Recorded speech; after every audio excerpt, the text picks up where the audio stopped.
Day 22 of the Bible in a Year Challenge is going to come from Exodus 15 through 16, Proverbs 11, and Matthew 22. Exodus 15, a song of deliverance. Then Moses and the people of Israel sang this song to the Lord. I'll praise to the Lord, for he has triumphed gloriously. He has thrown both horse and rider into the sea. The Lord is my strength and my song. He has become my victory. He is my God, and I will praise him.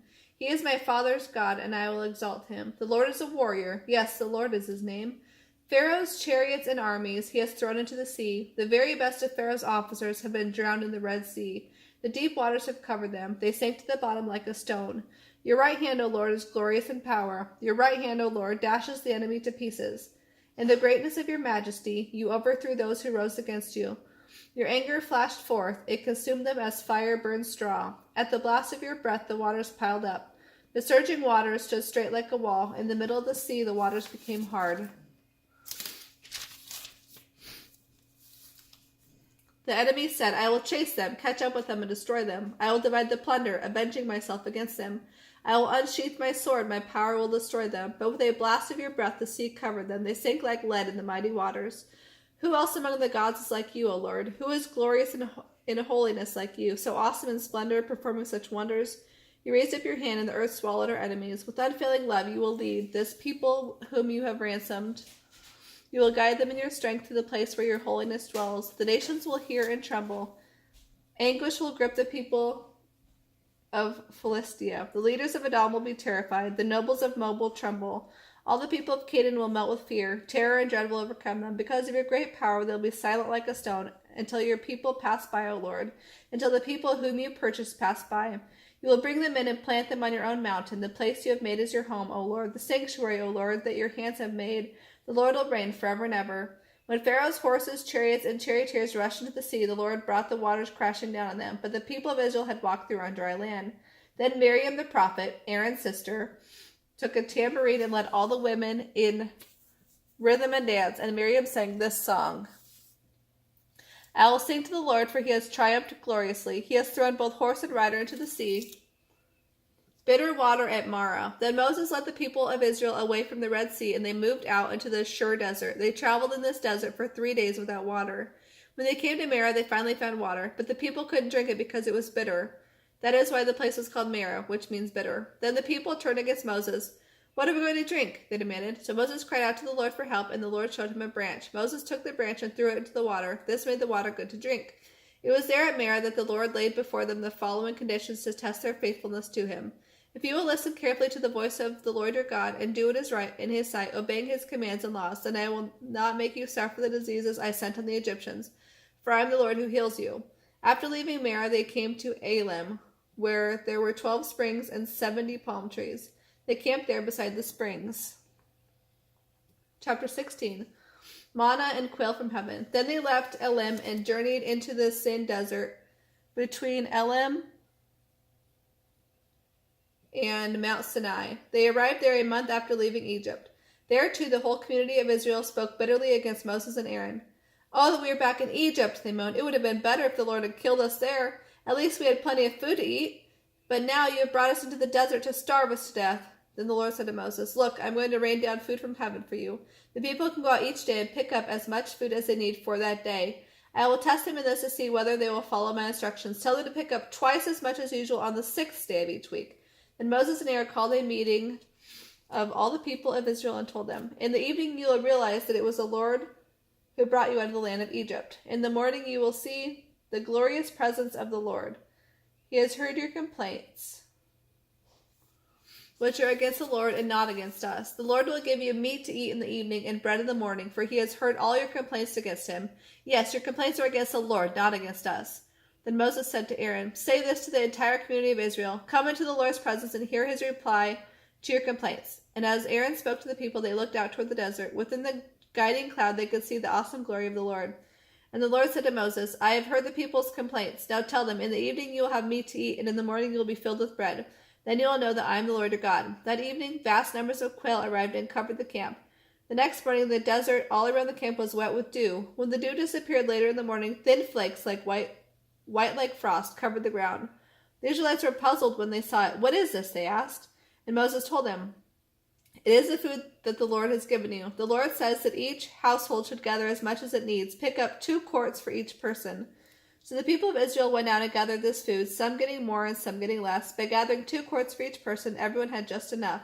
Those who gathered a lot had nothing left over, and those who gathered only a little had enough. Each family had just what it needed. Then Moses told them, "Do not keep any of it overnight." But of course some of them didn't listen and kept some of it until morning. By then it was full of maggots and had a terrible smell, and Moses was very angry with them. The people gathered the food morning by morning, each family according to its need. And as the sun became hot, the food they had not picked up melted and disappeared. On the 6th day, there was twice as much as usual on the ground, 4 quarts for each person instead of 2. The leaders of the people came and asked Moses why this had happened. He replied, "The Lord has appointed tomorrow as a day of rest, a holy Sabbath to the Lord. On this day we will rest from our normal daily tasks. So bake or boil as much as you want today and set aside what is left for tomorrow."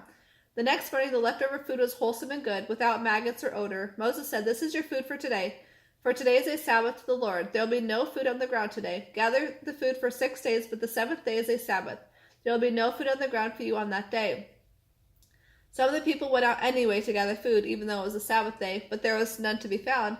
"How long will these people refuse to obey my commands and instructions?" the Lord asked Moses. "Do they not realize that I have given them the 7th day, the Sabbath, as a day of rest? That is why I give you twice as much food on the 6th day, so there will be enough for 2 days. On the Sabbath you must stay in your places. Do not pick up food from the ground on that day." So the people rested on the 7th day. In time the food became known as manna. It was white like coriander seed, and it tasted like honey cakes. Then Moses gave them this command from the Lord: "Take 2 quarts of manna and keep it forever as a treasured memorial of the Lord's provision. By doing this, later generations will be able to see the bread that the Lord provided in the wilderness when they brought you out of Egypt."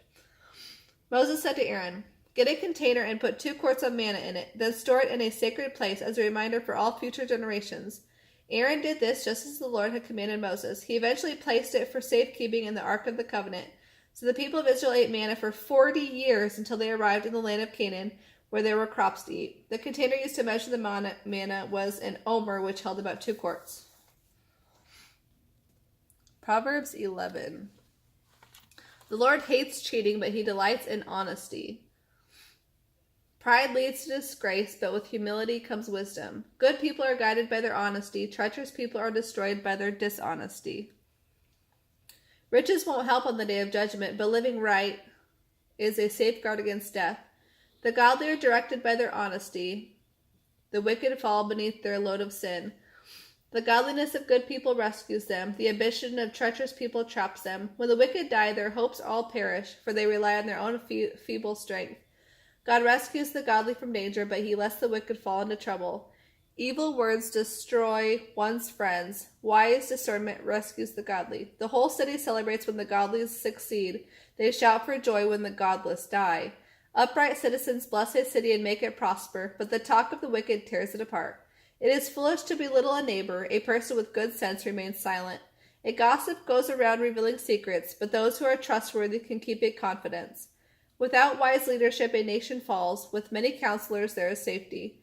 Guaranteeing a loan for a stranger is dangerous. It is better to refuse than to suffer later. Beautiful women obtain wealth, and violent men get rich. Your soul is nourished when you are kind, but you destroy yourself when you are cruel. Evil people get rich for the moment, but the reward of the godly will last. Godly people find life, evil people find death.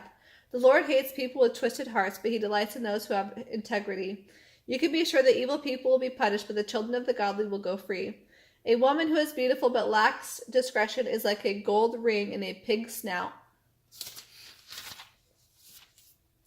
The godly can look forward to happiness, while the wicked can expect only wrath. It is possible to give freely and become more wealthy, but those who are stingy will lose everything. The generous prosper and are satisfied. Those who refresh others will themselves be refreshed. People curse those who hold their grain for higher prices, but they bless the one who sells to them in their time of need. If you search for good, you will find favor, but if you search for evil, it will find you. Trust in your money, and down you go, but the godly flourish like leaves in spring. Those who bring trouble on their families inherit only the wind. The fools will be a servant to the wise. The godly are like trees that bear life-giving fruit, and those who save lives are wise. If the righteous are rewarded here on earth, how much more true that the wicked and the sinner will get what they deserve. Matthew 22. Story of the Great Feast. Jesus told them several other stories to illustrate the kingdom. He said, "The kingdom of heaven can be illustrated by the story of a king who prepared a great wedding feast for his son. Many guests were invited, and when the banquet was ready, he sent his servants to notify everyone that it was time to come, but they all refused. So he sent other servants to tell them, 'The feast has been prepared, and choice meats have been cooked. Everything is ready. Hurry!' But the guests he had invited ignored them and went about their business, one to his farm, another to his store. Others seized his messengers and treated them shamefully, even killing some of them. Then the king became furious. He sent out his army to destroy the murderers and burn their city. And he said to his servants, 'The wedding feast is ready, and the guests I invited aren't worthy of the honor. Now go out to the street corners and invite everyone you see.' So the servants brought in everyone they could find, good and bad alike, and the banquet hall was filled with guests. But when the king came in to meet the guests, he noticed a man who wasn't wearing the proper clothes for a wedding. 'Friend,' he asked, 'how is it that you are here without wedding clothes?' And the man had no reply. Then the king said to his aides, 'Bind him hand and foot and throw him out into the outer darkness where there is weeping and gnashing of teeth. For many are called, but few are chosen.'" Taxes for Caesar. Then the Pharisees met together to think of a way to trap Jesus into saying something for which they could accuse him. They decided to send some of their disciples, along with the supporters of Herod, to ask him this question. "Teacher, we know how honest you are. You teach about the way of God regardless of consequences. You are impartial and don't play favorites. Now tell us what you think about this. Is it right to pay taxes to the Roman government or not?" But Jesus knew their evil motives. "You hypocrites," he said. "Whom are you trying to fool with your trick questions? Here, show me the Roman coin used for the tax." When they handed him the coin, he asked, "Whose picture and title are stamped on it?" "Caesar's," they replied. "Well then," he said, "give Caesar what belongs to him, but everything that belongs to God must be given to God." His reply amazed them, and they went away. Discussion about resurrection. That same day, some Sadducees stepped forward, a group of Jews who say there is no resurrection after death. They posed this question, "Teacher, Moses said if a man dies without children, his brother should marry the widow and have a child. If a man dies without children, his brother should marry the widow and have a child who will be the brother's heir." Well, there were 7 brothers. The oldest married and then died without children, so the second brother married the widow. This brother also died without children, and the wife was married to the next brother, and so on until she had been the wife of each of them. And then she also died. So tell us, whose wife will she be in the resurrection? For she was the wife of all 7 of them. Jesus replied, "Your problem is that you don't know the scriptures and you don't know the power of God. For when the dead rise, they won't be married. They'll be like the angels in heaven. As to whether they will be a